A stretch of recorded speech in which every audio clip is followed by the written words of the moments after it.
Good evening, everyone. Time for another silver update. Here's the daily view of silver.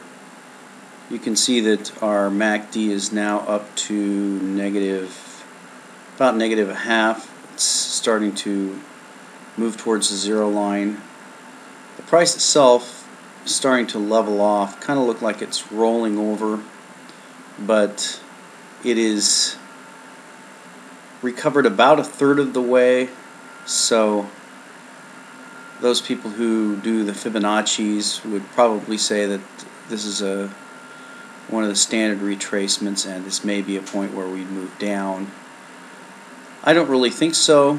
I think the market's actually very healthy in here, and it's just sort of backing and filling, waiting for the next move up. I think when we cross the zero line is probably when we'll see real strength come back into the market, but we'll just have to wait and see.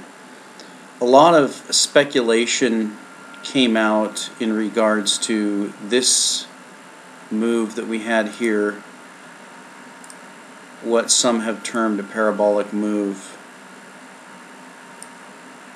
Whether or not this was a parabolic move and how parabolic moves tend to end. If you remember, the original warning was Jimmy Rogers gave a warning at one point, talking about how he felt that if silver continued on its current course, that if it ran straight to 100, then it would be set up for a major crash, and that could be the end of a parabolic move, and he was concerned about that.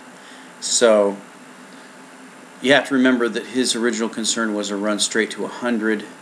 He was projecting to be a parabolic move. So I wanted to talk a little bit about that, and then we're going to go ahead and continue on with the FOFOA series and try to finish that up. But I wanted to jump over to a chart here of a stock. This is a chart of Microsoft Corporation. And Microsoft is one of the tremendous success stories for technology stocks. And I just wanted to examine a little bit about this, what many consider to be a parabolic move and what resulted from that. First of all, let's look at some of our price action. This is an interactive chart, so as you move this hand, you can see the prices change here. So if we go all the way back to the 80s, we can see that the low on Microsoft was about 10 cents. And then by 1997, late 96, early 97, we'd hit $10 a share. So from this 10-year period, we're talking roughly 100-fold move in the price of this stock. Now, there were many places along the way. For example, if you look right here, this looks quite like a parabolic move. And of course, at that point, at 12, that's 120 to 1 return. And you can see what the price did. It blipped and it took off. So from the complete low here of about 10 cents to the top of this move at about $60, we're talking a 600-fold move. Now, this parabolic move did ultimately crash from 60 down to 20. So we did get a loss of roughly 2/3 of the value of the stock. But one thing to note here is that after it crashed and it rallied, then it stabilized. It's stabilizing somewhere in the range of about $30. So this $30 again is still a 300, or say 25 to 30, is a 250 to 300-fold move. And it stabilized at that. So the reason I'm pointing this out is that people love to say that parabolic moves always end in a crash. Well, no, they don't. parabolic moves sometimes end, as it did here, in another parabolic move higher, and another one. Or parabolic moves end in a crash and then a stabilization, but at much higher prices. So you can see that even though Microsoft crashed 60%, ultimately the final move was a stabilization at roughly a 250-fold return to 300-fold return. So here's an exception to that rule. You can't say that after a parabolic move it's game over. Sometimes the prices of certain financial assets or commodities will rise in a parabolic fashion, correct, and then stabilize at a much higher level. That's something similar to what I expect to happen to silver. So with that said, let's jump over to our SLV and check that, because we like to check that fairly often, and do our historical volume. You can see that we're starting to dry up now. We're back down to normal volume, about 32 million. So we've consistently dropped. We're still dropping back down to a stabilized level. Still, most of the volume came in on the bottom, and we haven't seen any selling volume yet to come in to try to stop this rally. We'll keep an eye on the volume. Let's jump over to our option trader, who is in the July 25 put, and you can see we're at 8 cents by 10 cents. So at 8 cents, the time is decaying. Now look here. I didn't happen to catch the day that this open interest was cut in half, but the open interest was cut in half. So somebody liquidated 50 to 70,000 contracts of this option, and we know that they didn't make a profit because we saw that was 120,000 open interest back when we were at 9 cents. So it doesn't look like anybody made a lot of money out of that one, and it looks like they are now backing off of that trade. So with that said, let's jump on over and try to finish up FOFOA. If you remember the last time, we were talking about how he had made the claim that standing for delivery is initiated by the short. So I wanted to examine that real quick here. He says, one of the tactics recommended by some analysts to break the COMEX shorts is for all the longs to stand for delivery. So readers may be interested in this explanation of trading between longs and shorts on the COMEX from Metal Augmenter's Silver Axe. So I'm going to go ahead and jump over to that article by Metal Augmenter, and this is what he says. With that deal done, I'd like to revisit another misunderstanding that so many people seem to have regarding deliveries under COMEX and most other futures contracts. It is a simple concept, but you must be willing to wrap your head around it and ignore what all the supposed experts have been telling you. The most important thing you need to know is that longs cannot force delivery on the shorts, but the shorts can force delivery on the longs. Yes, most everybody has it bass-ackwards. Why is this? Several reasons. One, short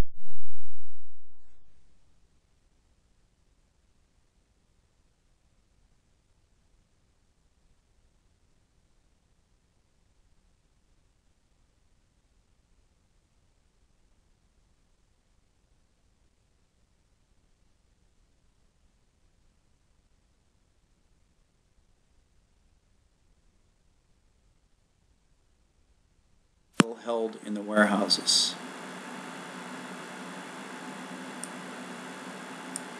We'll come back to that later. Exceptions to having metal already in registered form in the warehouse by the end of the first notice day are to be reviewed by the exchange on a case-by-case basis, but presumably must be satisfactory, such as verified holdings of metal outside the warehouse that can still be shipped and delivered to the warehouse by last day of the delivery month. Here it is quite important that the Silver Shares ETF, SLV, and Gold Street Tracks ETF, GLD, exist because they both hold metal that can be delivered to a COMEX warehouse by the end of the delivery month. As such, it is futile to simply use the eligible COMEX warehouse number for potential delivery purposes, and instead we should really be adding the SLV and GLD holdings as well. And he goes on, but this explanation, of course, isn't satisfactory. And when FOFOA comes back to it, we'll see his comment is after he quotes Metal Augmenter. He says, if any reader with an intimate understanding of the COMEX has the time to read the Silver Axe essay and post a comment here, I'm sure we would all appreciate an explanation of how long standing for delivery could force the shorts to deliver. Assuming, of course, if anyone did try to force the shorts into a physical default, that the COMEX would not intervene on behalf of the most powerful members like they did with the hunts. So again, we've returned to the theme that FOFOA, or his proxy, or I think it's FOFOA, has been pounding the table with here, is that if you do try to do this, they'll cheat. Well, that's a default. So I don't really know what he's talking about. The argument is that if we force the COMEX, if we stand for physical delivery, we'll force the COMEX to default. And then what he's saying is, but if anybody really tried to do that, then the COMEX would shut down. In other words, default. So his argument is circular and nonsensical. It doesn't make any sense. And if you think about it in any other commodity, of course either side can stand for delivery. Just because the amount of registered warehouse stock might not be able to cover that, that's a fault of the exchange. That doesn't mean that the longs aren't able to do that. It just means that the exchange may change the rules so they can't. That has nothing to do with the argument that people like Max Kaiser and others are making, that longs need to stand for delivery. Of course longs can stand for delivery. And if there are more longs standing for delivery than registered stock and the shorts willing to deliver, then you have a default. That's the bottom line. And of course, the whole purpose is to force a default. So his argument doesn't hold any water. And let's continue.